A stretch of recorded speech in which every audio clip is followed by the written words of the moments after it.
Salut tout le monde, ça fait longtemps? Ah monsieur, ça ne fait que 2 secondes. Ta gueule, je parle aux gens qui regardent. Ah oui, et aussi, il faut regarder la première partie avant de regarder celle-là quand même. Hein.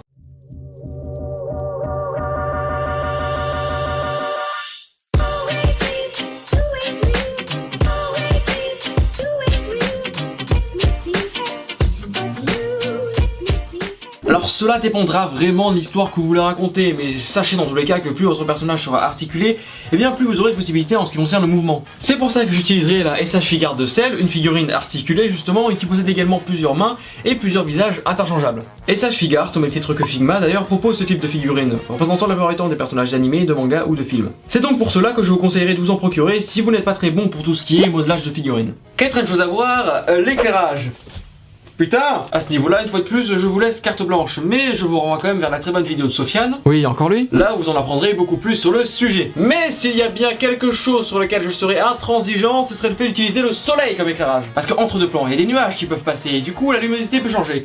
Et croyez-moi que ça se voit, et c'est pas très beau visuellement parlant. À éviter donc. Cinquième chose à voir, un décor. Alors tout comme les personnages, les possibilités sont multiples, hein. Maquette, construction Lego, fond vert. Évitez juste de tourner en extérieur pour les raisons que je vous ai citées par rapport à la luminosité du soleil. Pour ma part, en guise de décor, j'utiliserai mon bureau.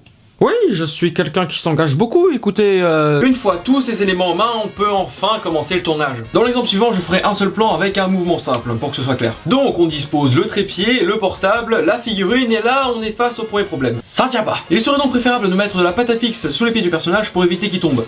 Bon, sans que ça se voit à l'image, bien sûr, sinon c'est dégueulasse. On va donc mettre notre personnage dans sa position initiale et prendre une photo. On va ensuite légèrement bouger la partie du corps qui nous intéresse pour débuter le mouvement, et on reprend une photo. On rebouge ensuite légèrement la partie du corps et on reprend une photo. Mon mouvement, c'est celle qui fait un petit coucou amical à la caméra. Mais monsieur, ça ne va pas en compte du personnage, ça? Billy, c'est mon cours et je fais ce que je veux. Mais monsieur, moi c'est François, bordel de... Sachez dans tous les cas que plus vous prendrez de photos, plus l'animation sera fluide et gérable lors de la post-production. Justement, en parlant de la post-prod, je ne vais pas m'avancer sur le sujet, car j'imagine que vous avez tous des logiciels différents, qu'ils soient gratuits, payants ou craqués. C'est pour cela que je vous laisse chercher par vous-même afin de trouver votre propre technique, car après tout, le but de ces vidéos est de vous expliquer les bases et de ne pas rentrer dans les plus infimes détails. Sachez également que si vous utilisez un appareil photo, vous pouvez déjà avoir une prévisualisation de votre scène. Il suffit d'aller dans vos photos, puis de faire tourner la roue située la plupart du temps à droite de votre boîtier, ce qui fera défiler les images et créera donc une animation.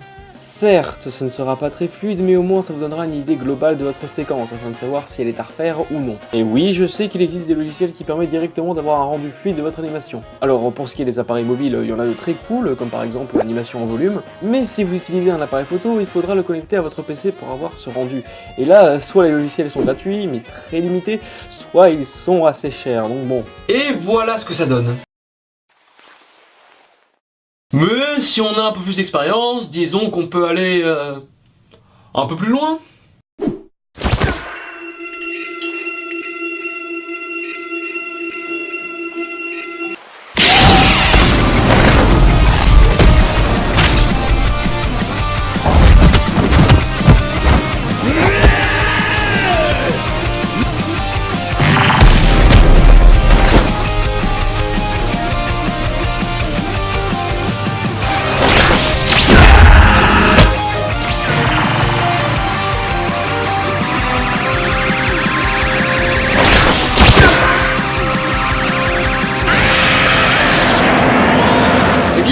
Avoir tout dit sur le sujet, je déclare donc ce cours terminé.